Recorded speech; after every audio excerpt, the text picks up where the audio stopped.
There's a reason why you have a gut feeling. And honestly, it boils down to just instincts as human beings back to when we were cavemen, you know? Like, if your body feels like there is a threat present, even if it's not like a bear chasing you, there's probably some sort of threat.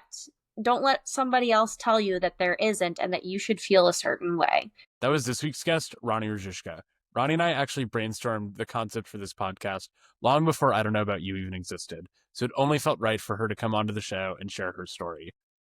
She spent the majority of her 20s in a long-term relationship that, in many ways, held her back from fully experiencing that chapter of her life. That relationship ended when she turned 27. When we talked about this episode, we kept coming back to the idea of turning pain into a new chapter. Grief is a part of the process, but so is rebuilding. And now, as she approaches 30, I think she's a great example of what it looks like to take your life back on your own terms. This episode is a little different than the last couple, and I'm really excited to hear what you all think. I'm Kyle Cusimore, and this is I Don't Know About You.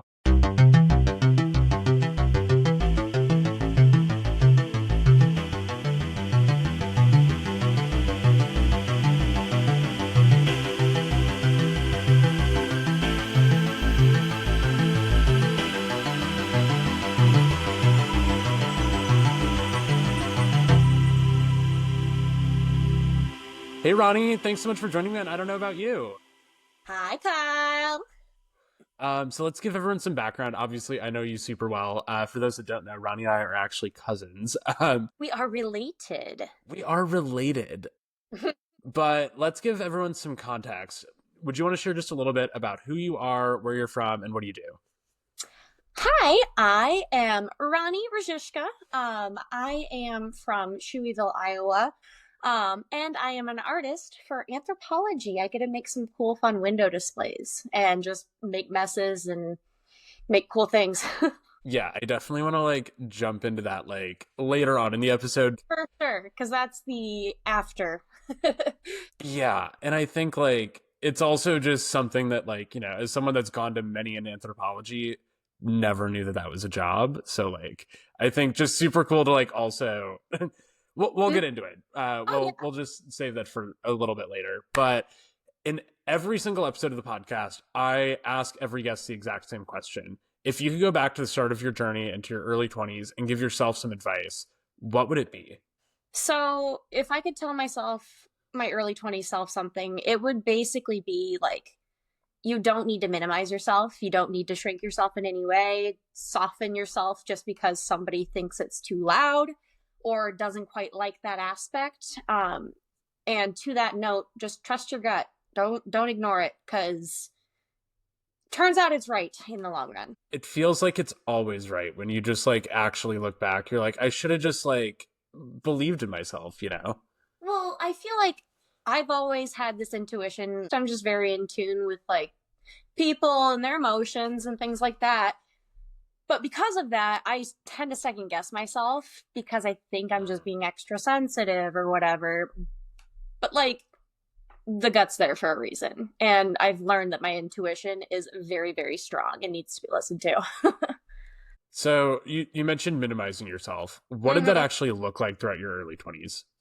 One of the biggest things that I can think of is very early on, within this relationship that I'll be talking about more, I had to get used to just showing less affection and receiving less affection. I am a very, very emotional, very, very lovey-dovey person to the people that I love and that are in my life. And prior to this relationship, I was also very physical touch oriented. And this person did not like that, kind of had to train me that whenever they were upset, I he didn't want to touch. So I wasn't allowed to touch him or comfort him or ask if he was okay or anything like that. So I had to just kind of dampen my emotions in the long run, which led to the whole, not trusting my gut thing. And within work situations and stuff, because this relationship was very, very heavily tied to the workplace that I was at. We met at a bar. We started dating because of that bar, and the relationship lasted the entire length of that workplace for me. And within the workplace, it presented itself as don't ask so many questions, try to make decisions, but also you're making the wrong decisions. So I felt like I was Uh, also walking on eggshells. But then there were also other abusive situations in that workplace that were just they were allowed to be excused, and I had to just kind of like let it be and not care as much as I usually would want to. So a lot of it was just blunt my emotions and blunt my ability to care for things because it wasn't that big of a deal, or I was told. right. And just like I couldn't imagine just like existing in this like intertwined world where it's like your relationship and your work and all the people around you just like adding up to this long-term feeling of, and you probably, and you can like answer this, but like did you feel like you were minimizing yourself at the time?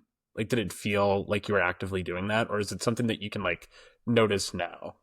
It's something I can notice now. One big thing, like I'm very close with my family, and I started pulling away from family things a lot more just because I didn't want to excuse why he didn't want to be there and it was just exhausting, or I didn't want to have him have a sour attitude or feel obligated. So I was Mm. constantly balancing things between family, work, and relationship because all three of those things were intertwined. We not only worked at the same workplace, same bar, but the bar that we both worked at was owned by some family of mine. So that was also an aspect that was intertwined constantly and something that just kind of kept me on my toes in its own respect because I didn't want to screw over family or anything like that with our workplace. Right. And with that all blending together, it was hard to really separate the like issues that I had in my own home, the issues that I had with my family, and then the issues that I had with work, because at some point in time, they kind of just all wrapped into one, Yeah, it was just like overly blended.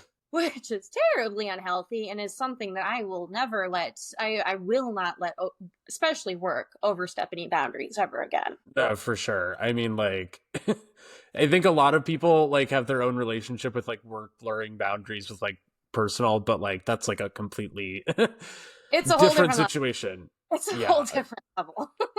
How long was this relationship in your life? It was exactly 8 years on the dot. So he asked me to be his girlfriend at midnight at an event, and the midnight stroke of our anniversary of 8 years is when he told me I don't want to be in this relationship anymore. How storybook. How I'm kidding. storybook. Not to like, twist it, but 8 years obviously, and especially like being the majority all of your early 20s, but like the majority of your 20s, like that it's a significant chunk of time. Yeah. Like obviously there were a lot of bad. What were some of like the good moments though in the relationship and like in that era of your life outside of that?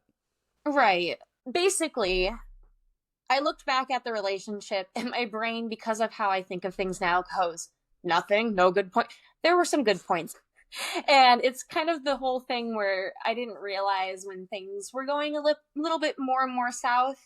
Um, but then I did honestly think back at it, and a lot of the flirtation that started the relationship was kind of the like exciting part, like when we were flirting at this workplace, and that was the part where it was fun. And we had a little bit of a distance relationship because I was up at college once I left that summer job, so we didn't really get to see each other all that often. So each time we did, it was very, very special. And one of the big things that I do remember, which sticks out, is our very first Valentine's Day was very performative. It was one of those kinds of love bombing situations where you just kind of go, that's kind of how I fell into things. We went to Joanne Fabrics, and he looked at me and goes, we're not leaving here until you collect enough fabric. I have a certain number in my brain, and until you get that amount in the basket, we're not leaving.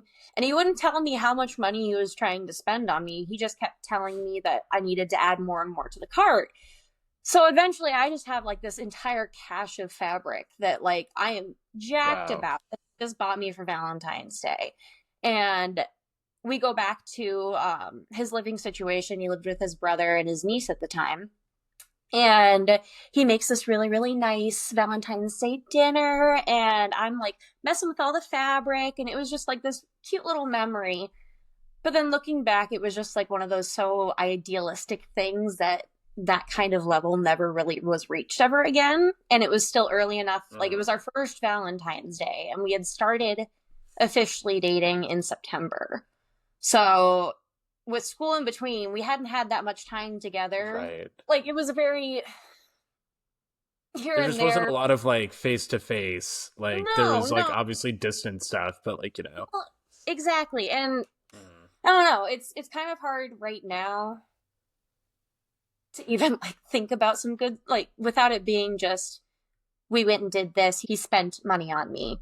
um we'd go to Chicago and go to museums, and that was kind of the extent of how we would travel. That was pretty much it. So, and I was okay with it. I just thought that was, that was fine. Normal. Yeah, just, and I come to find out I went on a trip with my friend later, and she looked at me and goes, I didn't realize how much you weren't experiencing. And that kind of broke my heart. So, yeah. Yeah. Like hearing like just outside perspectives like tell you like Hmm. I didn't realize how bad this was, otherwise I would have probably stepped in and said something sooner. Like, Yeah. I mean, most people would have, but what can you do? I mean, nobody would have known that it was bad, because why would I share any of the negative? yeah, I mean, why would you, you know? When do you think it started to feel like something was off or like going south? Um, it was little by little. So, the course of the relationship, we were together for 4 years before we got engaged, and then we were engaged for 4 years. I think that's what it ended up being. Um, we weren't in a hurry or anything like that to get married. We just kind of figured it would happen when it would happen. Like I didn't want to plan a wedding. I should have probably taken that as a sign of some sort that Well, I wasn't ready to do yeah. a wedding, and I wasn't ready to like intermingle our families quite yet. I don't know. It was just a lot, but maybe even just living together. There was always such a big push to get out of the house. Like after college, I moved back in with my folks where I am right now. And there was always such a big push for me to like, I need to live with him in order for him to like propose. He needs to make sure we can live together.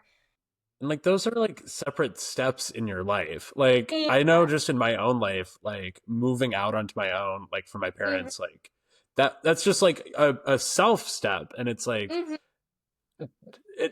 did you feel at all like he was like trying to like take that and make it like his moment versus like giving you a Um, moment? I felt like he was trying to, I mean, definitely pull me away from my family. He villainized my family a bunch, and I think he just kind Mm. of wanted us to be off in our own little thing. But as far as like when I really, really did feel like, hey, things really aren't right, Like in your gut again. and my gut, Like like, unfortunately, it all started to really fall apart that summer before we broke up, to be honest. mm, There was a bunch of stuff happening, and there was another couple at the bar that we work at that broke up. They were also engaged, and they were actually more on track for a wedding. So it was this whole big deal. I was supposed to be her bridesmaid. And after all of that, he was spending a lot of time just comforting her, being a friend to her. And it was very, very obvious where those kind of loyalties lied, because he was allowed to text her and can like comfort her and go hang out with her at a bar, and like we were supposed to be good friends to her, but I was also having insecurities in my relationship and problems, and I was confiding in a coworker at the time, but I wasn't allowed to do that. It was a completely different mm. situation when I'm doing it. One of the reasons apparently why like I ruined the relationship is because I chose this friend over him, even though it kind of was a, It's like a double standard. oh Like yeah, no, it was ultimately a projection of him choosing his friend over me, because anytime I tried to bring up an issue, or I felt like I wasn't being treated correctly at work or wasn't being heard at work, he would give her the benefit of the doubt because she was also the manager. So I just felt like all of the top down power was just against me It's in just a both. mess. Yes, it was so jumbled. It was such a like there was no separation. It's so hard and so unique to even kind of explain because like Right. yeah, it was such a weird environment that I'm very glad I'm out of. And then there was really a month, like a whole big month prior, where I noticed that communication was just like off. I kept asking, like, hey, are Mm. you good? Are you okay? And he'd say, yeah, I'm fine. Don't worry about it. Or I think I'm okay.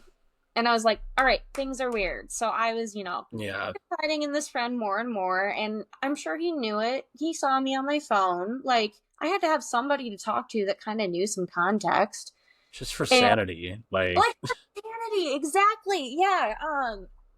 But yeah, so that month of just like, I'm good, shrugging off communication. Then there was what I call limbo week. There was a day in which I finally looked at him and said, you need to talk to me at some point. And he hit me with, I don't think I want to be in this relationship anymore. So, mm, and I kind of saw it coming.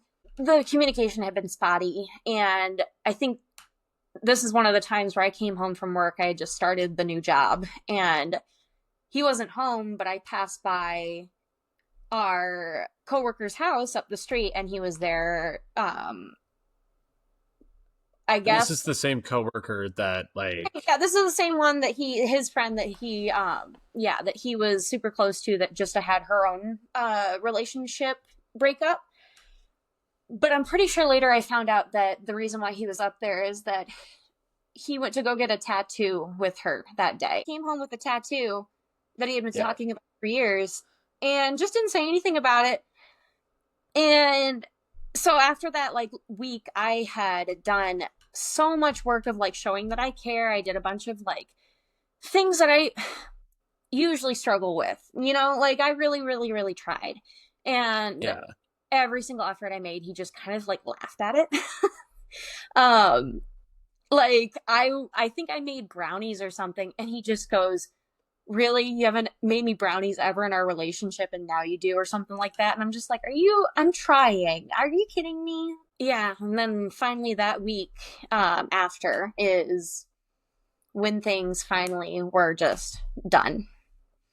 And like, what did that look like? I was sleeping in the guest room already for that week because I kind of knew where things were heading. I was doing my last ditch effort. Yeah.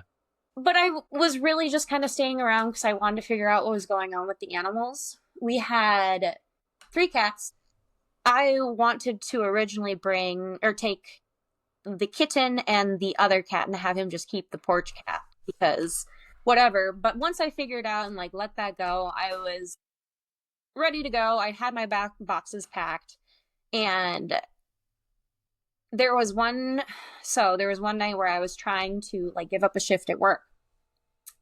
And I was confronted very rudely by this friend that he was very close to.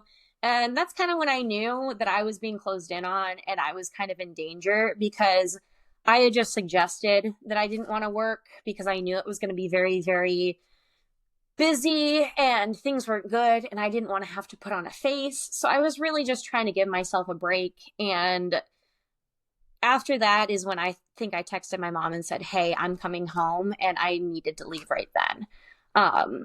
The next day, I called the owner of the bar. Your family also, I think, like, and which is funny because this entire time, there has been so many issues that like I have given to the bar manager friend, and she just kind of like doesn't deliver it to our owners, my family. Or she says she does, and she's just like, oh, well, they don't want to hear about it, or that's not our big problem right now. mm, And turns out, um, this owner, she had no clue what was going on. And I told her, like, hey, he and I are separating. Like, I am currently, like, I'm at my parents' house right now. I need to move my stuff out Saturday. And she's like, oh, honey, maybe it's just a break. I said, nope. Nope, we're done. Like mm, it's bad, things are bad, and she had no clue but immediately offered up like help, which was comforting to know that That is really in my nice. brain, it wasn't everybody against me, you know? Like it was just this group of people that were controlling the narrative. But I just told her, all you can do for me is make sure I don't have to work there again, please. Like, I love you, but I cannot work there again. And she said, that's done. Yeah. So I didn't have to deal with anybody else with that, which was really, really nice. A few days later, we recruited a family friend that had a pull behind trailer and moved most of my things out that Saturday, which was a fun process. There was a lot of very, very, very there was a lot of bad blood when it came to money and possessions and the house and things like that. Because you But owned the house with him also. yes, we had a house together. I think we'd had the house for maybe 2 years at that point. And we had used my very, very good credit to buy the house and also had a loan from my parents. So this house would not have been without Right. my involvement, my parents' involvement. Like, if he was not linked to Yeah. me, have this, but he thought he was entitled to it. And he thought that because he had paid for certain improvements in the house, then I wasn't entitled to any sort of buyout. Which is just like not how that works in general, but like, okay. No, and there was this whole thing where he tried to slide my name off the deed and stuff. Like, I got called by our banker, and he was just like, "Hey, we're just gonna go forward with taking your name off the deed." And I was like, "So no, not at all." I had to like walk out of my shift and tell him, "Hey, I know you probably talked to him, but we're not on the same page whatsoever." Um, Yeah. and then what ended up happening, because my mom put what we call her bitch pants on, and she was pretty much the primary communicator. I blocked him on all things because he was harassing me constantly, wanting to just constantly meet, and like all of a sudden was like, "Oh, well, can we talk it through? You didn't fight for me, and I thought you'd fight for me," and like all this extra bullshit that wasn't necessary. But then once it was like more about possessions, he went through all of our bills in our filing cabinet, and he added up the total of everything that I paid for utility wise to subtract it from what he owes me for a buyout. And he, down to the penny, gave my mom an amount of how much he doesn't owe me for the buyout. Which is just craziness. But Yeah. So symbolically, when I closed our joint bank account, it was like $1.01 just because we had to have something in it for the yeah. it was the bank that we used to buy the house.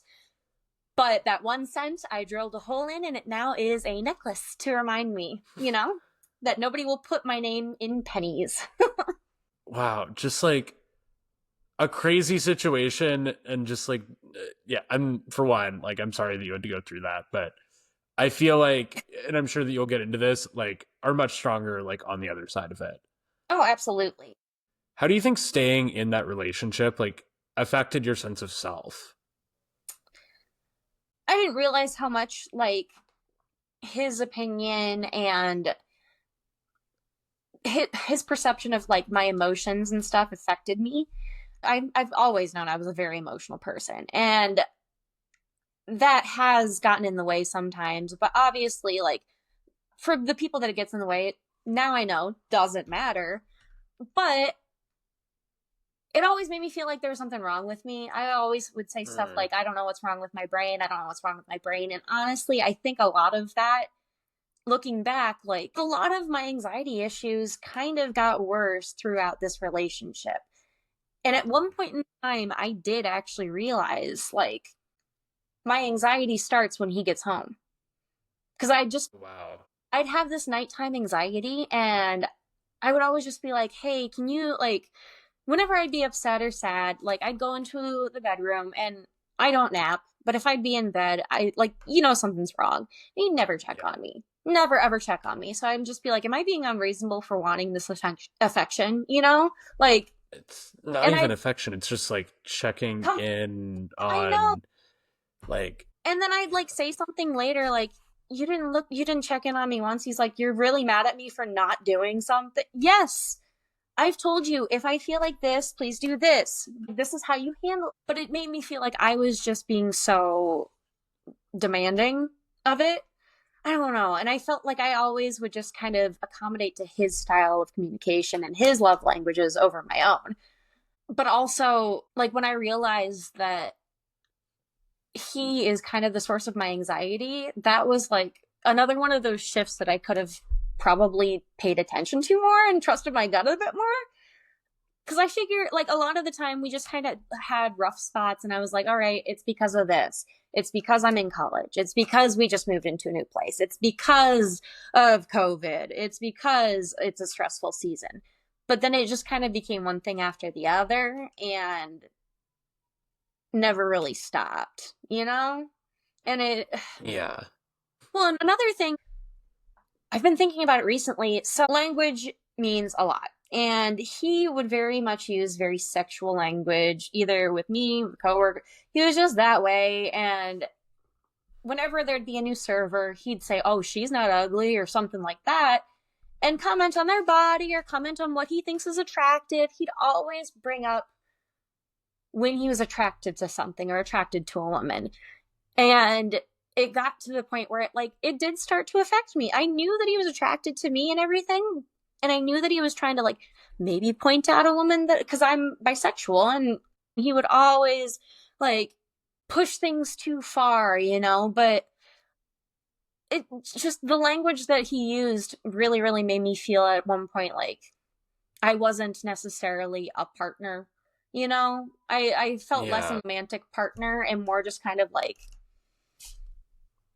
I don't know, you know? Yeah. The spark was not even just gone, but like it's something completely different now. But I knew it could have been there because of things like the early in the relationship, the love bombing, the Valentine's Day, all of the like he had a history of buying big extravagant things. He really, really liked spending money to show his love. So that was his way of kind of pulling the wool over my eyes, you know? And it became so obvious after the fact, but yeah, it was just little by little. So same question, but how did staying in the relationship affect like your goals also? Like how did your goals throughout your 20s shift? So I mean, I really didn't have any plan. Like I knew I was going to graduate college. Like I always said to myself, wherever the wind takes me. Like I didn't know what I was going to go to college for. I just kind of discovered it. I'm a theater major, theater grad, but I knew I wasn't going to be an actor. I knew I just kind of liked creating and learning and stuff, but I had this job at this restaurant that we met at and never really strayed from that just because it was good money and I didn't have a reason to quit. You know, I just kind of felt safe, you know, family between relationship and it actually paying my bills really well. Like, why was I going to pick up and leave and try and find something different for the time? So in my brain, it was always until you find something that's perfect. This is like, it's fine. It's whatever, you know, like you've got your own little built-in community, which isn't a good thing. But it never, like, I never was one of those people from the theater department that tried to go anywhere and travel. And I've never really been that way, but I wonder if I would have been more that way because he just didn't want to, you know? Yeah. He just didn't want to anything. So just like rocking the boat at all. And I knew like he wasn't going to be leaving that job anytime soon. He's still there. Yeah. But like because of that, I just kind of shaped what maybe he wanted to do and thinking like, okay, I could always find maybe something creative. And if he's making good money, I could just like do little crafts on the side. I never really took like artist as a career seriously. Like it was always kind of the dream, you know. If I told little Ronnie that she's a paid artist, I think about this all the time. She's a paid artist, she would not believe me. She would not believe me. Like I get paid to make art and I think that's the coolest thing ever, but I never really thought it was like a viable thing. So you have to like see it to be able to like even think that it's like a goal. you know? Like, I feel that with like so many things in my life where it's like, Mm-hmm. I didn't even know that this was an option. Like, Right. a couple episodes ago, like, I was interviewing my friend and partner at work, Sylvia, who Mm-hmm. she mentioned, like, yeah, like, you know, aside from like her brother was a software engineer, like, it took a while until she, like, you know, moved to the States and everything to realize, like, Instagram is a job. It's not just an app, you know? Oh Like, gosh, people I mean, work there. it really is a job, but you Yeah. don't know until you're actually in that world. Transitioning a little bit. So after the breakup, you moved home with your parents, Hmm. and obviously there were a lot of pieces intertwined here, like friendships, the romantic relationship, job. Like, how did you start to untangle and find a sense of like self and like a path forward? Like, what did that look like, and like how long did it take to like rebuild from that? Luckily, so as we've like hinted toward with this job at Anthropology as an artist, luckily that kind of came around at the perfect time. The exact same time that everything started going south at this restaurant, I started this new job, this new art job. And I was kind of splitting my schedule, which was something I wasn't really used to doing, but I was finally like doing something I love. But because of that, it made it really, really easy to just quit that job, serving job, and transition fully into a different chapter of life. I cut communication with everybody. I mean, it really wasn't that hard as far as that friend group goes. I still obviously talk to all the family. I still go to that restaurant. It took me at least like a full summer for me to get past all of those really, really aggressive negative feelings into the I don't care. I don't care anymore. Like, I don't need to give you time of day. I'm having fun. I'm doing me. And it's still, takes some time to just remind myself that I am no longer in that situation. I think like I'm also like curious, considering like friendships like were so intertwined. Like, I know that you're not like seeing anyone, so romantic relationships is a separate Mhm. thing. But what did like rebuilding like a sense of community when so many of the things were intertwined? Like, what did that actually look like Yeah, after the so breakup? I went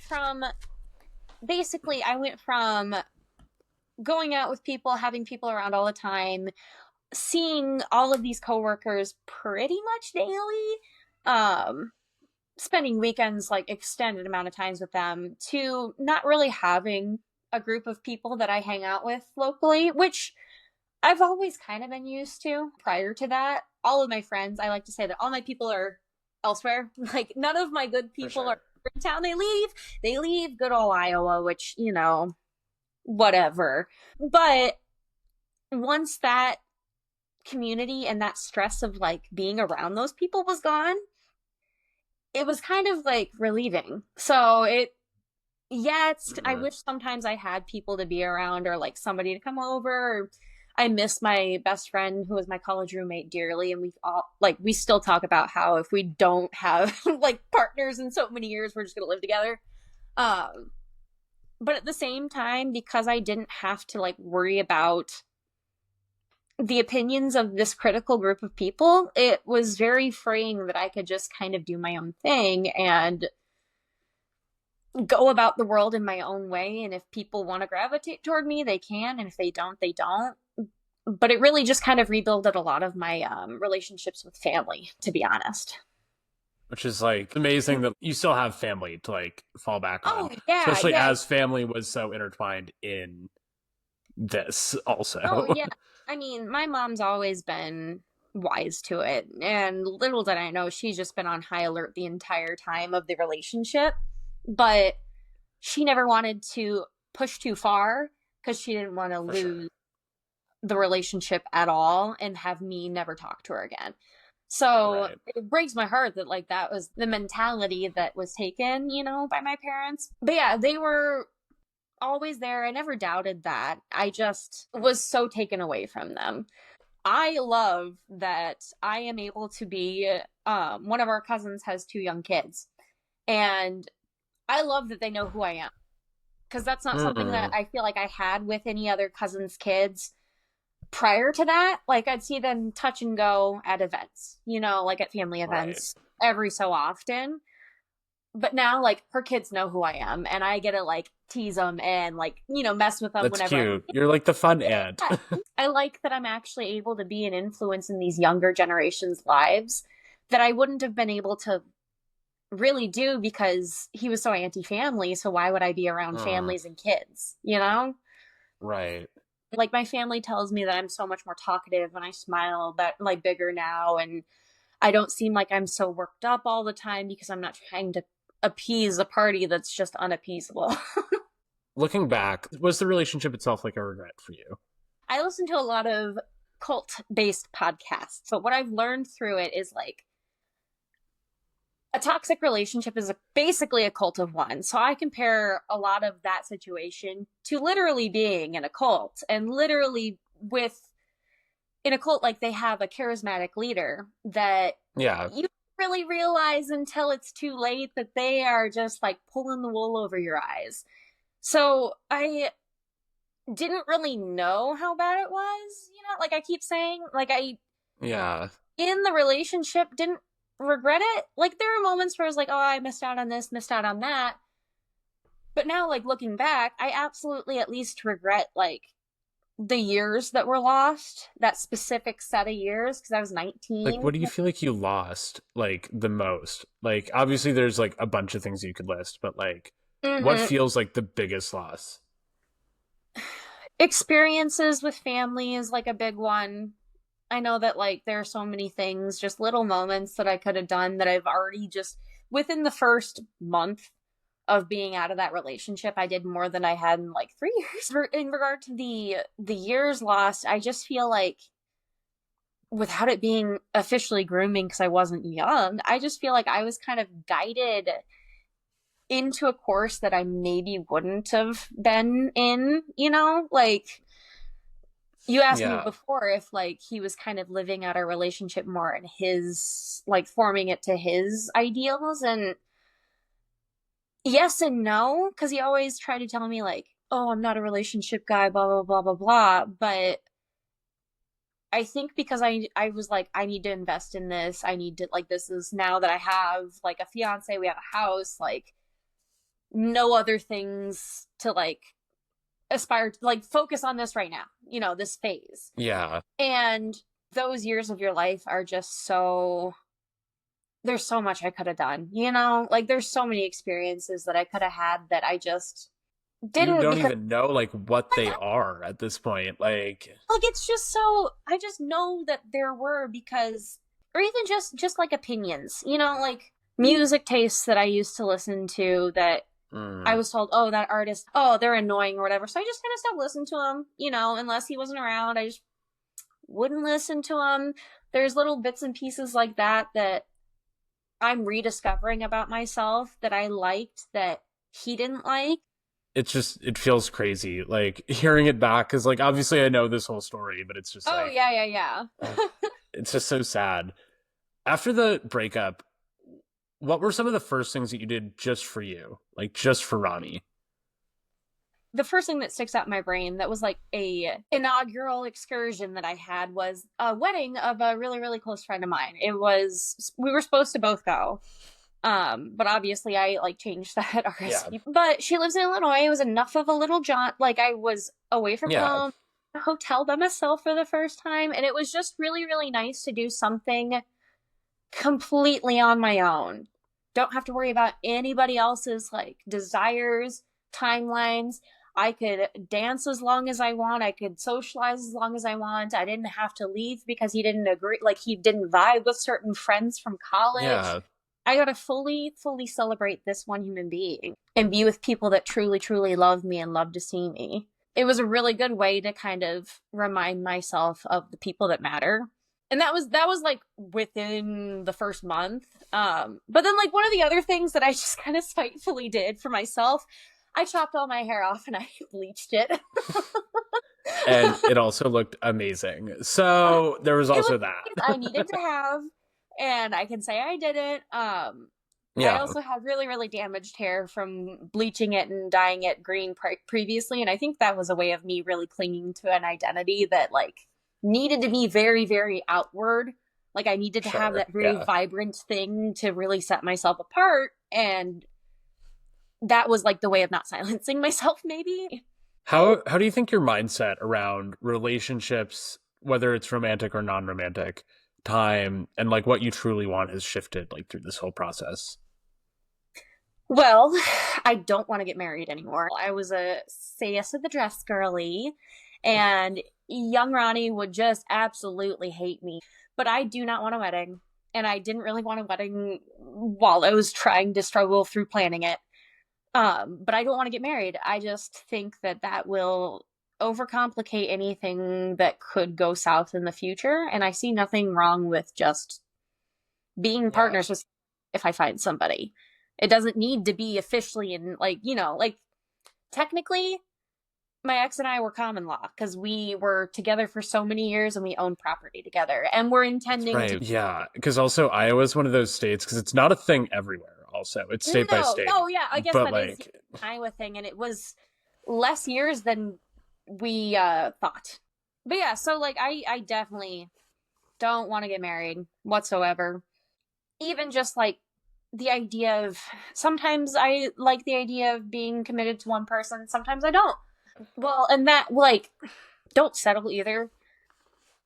Like if there's something about a person that is maybe rubbing you the wrong way, and then there's another thing that's rubbing you the wrong way, keep track of how many things there are because you can't just let all of those things go. Like, don't settle. You're worth more than that. You can definitely find somebody that absolutely will give you every single need that you want. Any need you have, any emotional need, any physical need is not too much. There will be somebody that will give it to you. and like, I think that that's like also just like really important for whoever like needs to hear that. Like, whether you're in Oh, like whether it's career or romance or like whatever, like it's just like don't settle like if you have like specific goals in mind. I couldn't even think of it right now, but like that's something that's just kind of duh, like don't settle. And I would always just kind of settle and appease and meet the compromise way more to their side. Compromise was never actually compromise. So For sure. anything that you need and you want is not too much. Completely transitioning a bit, but we've talked a little bit, alluded a little bit to it, but you have a role at Anthropology where you are a paid artist. It's like super cool. Why don't you share just a little bit about like what that looks like, how this is like kind of like fit in and like kind of helped you not just like get through this, but like it's like a part of like your reinvention story, you know? It is, honestly. Like I said, it really came around at the beginning of this whole downward spiral of everything and thank God it did because it gave me a little bit of an escape to go to. It really gave me like a sanctuary almost. I call it my cave. Like I'm a little art goblin in our art cave, but just being in my little cave, even if it's cluttered, is just so nice to be able to have my own space that I can do my own stuff with and I don't have to talk to people.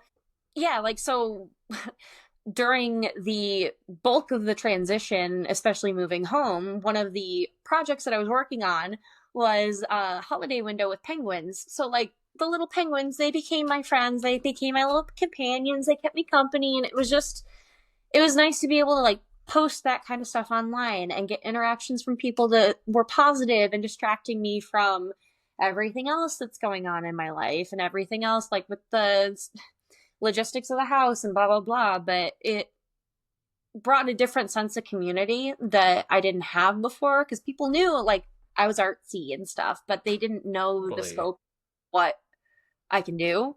And it's also really really been nice to have this online community of artists on Instagram that I can reach out because the unique thing about Anthropology is other than like the handmade art, they're very very curated and everybody pretty much is on the same page. We're all designing similar things, so we get to reach out to each other online and share tips and share tricks, and it's all like very supportive which is a concept, and not competitive whatsoever, and we're all just encouraging each other to like be better and helping each other out. And that kind of positivity and genuine interaction was just so valuable after phony and after. Couldn't imagine even like just Mm. the difference. Oh yeah, and because of this serving job and all of the drama that I endured there, I can conquer anything. Like I can conquer all of the corporate bullshit that they throw my way. Yeah, it's annoying, but like, mm, yeah, whatever. No, for sure. As long as when I clock out, I'm home, which for the most part, yes.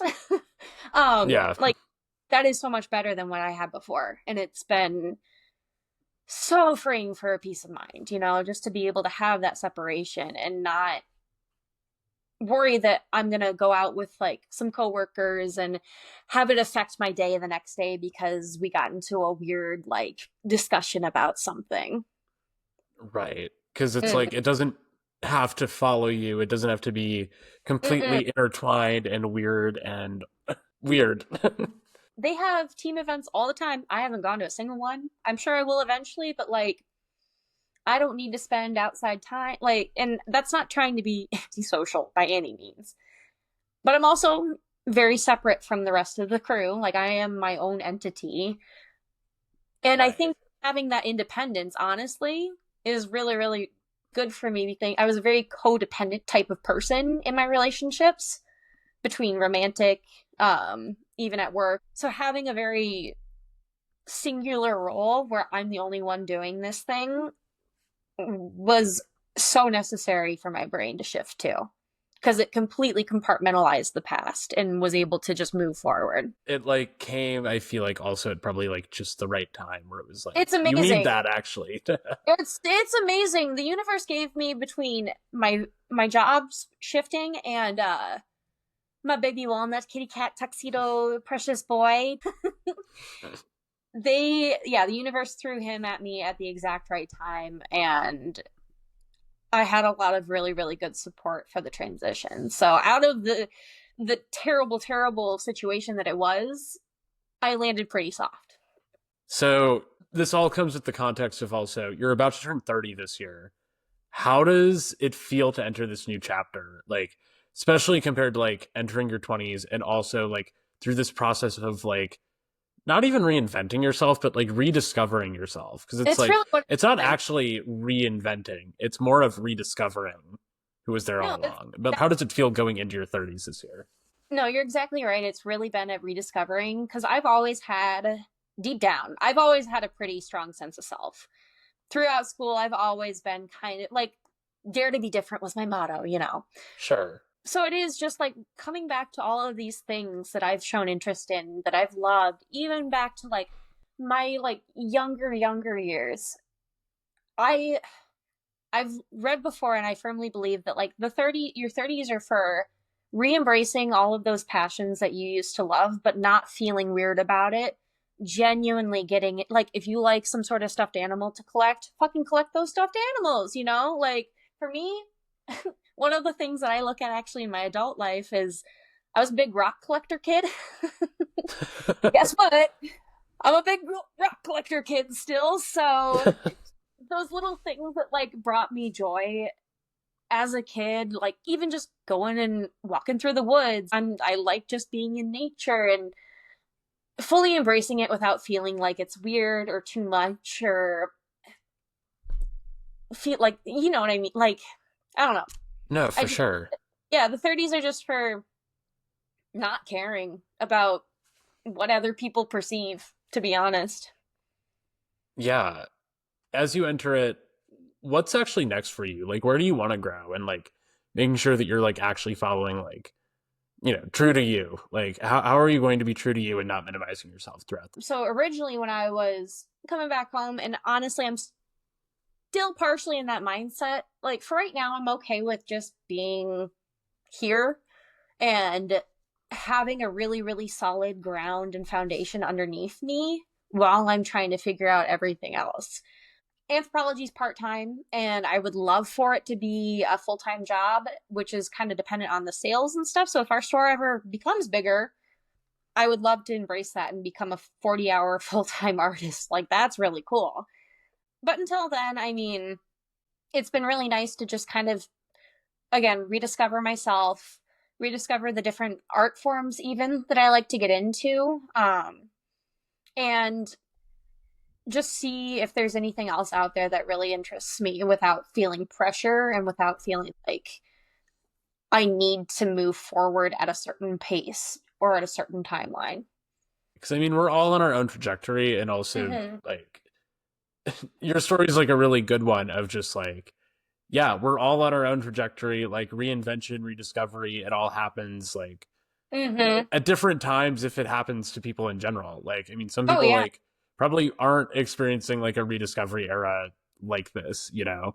You're your Yeah. own unique situation too with timelines. Like everybody's got their own things that they're dealing with, and it's hard to predict what I'm going to be doing next year. I mean, who knows? I could have some sort of offer from somebody, I don't know, but I'd love to do just little side things here and there as an artist to be able to like really just do things that I want. So as we're like wrapping up the conversation here, like one thing that I'm just wondering is if someone is like stuck in a situation, obviously it's not going to be the exact same vibe as yours, just given how like intertwined. But if someone's feeling like they're in a relationship or they're like really doubting themselves, or it's just like something in their life, like they're, you know, going against like what feels right, they're not listening to their gut, and they want to like stop minimizing themselves, like what is like the advice that you would give to them? Like where do you start? I think, like we said before, like intuition is way stronger than we give ourselves credit for. And I think that's with anybody.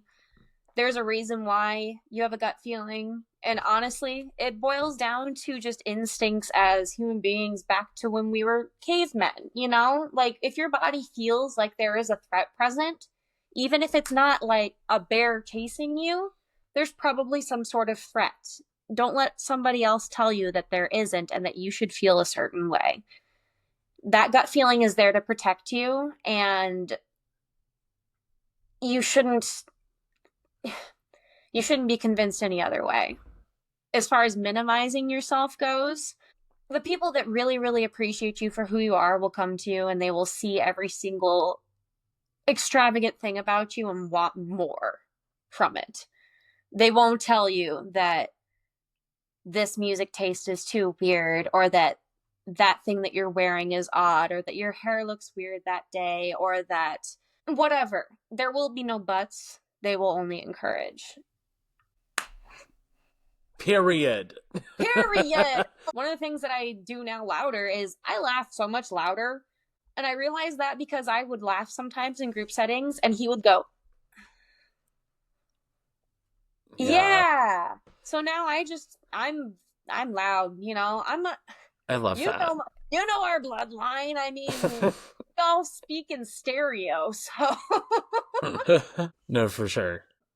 Roni, thank you so much for joining me and like talking through this. I know that like obviously like vulnerable, like just to have this like story like out there and just to share it, like, and I think if anyone's like going through like a situation like this, like I think it just helps to know that like, you know, you're not in it alone, and like you deserve better, and listen to your gut, you know. yeah, you're not crazy. Like, I see you, and I mean, tag my Instagram handle, and if you need to talk, let's talk. Thank you to our guest, Roni Ruzicka, for being a part of this week's episode. And thank you for listening to I Don't Know About You. I Don't Know About You is created, produced, and edited by me, Kyle Casimir, with music by Chris Samparisi. You can get new episodes each Tuesday on Spotify, Apple Podcasts, and YouTube. If you liked what you heard, do me a favor and follow us along on Instagram, TikTok, and YouTube. And follow along and rate us on Spotify and Apple Podcasts. There's even more available at IDon'tKnowAboutYou.com. And until next time, thanks for listening.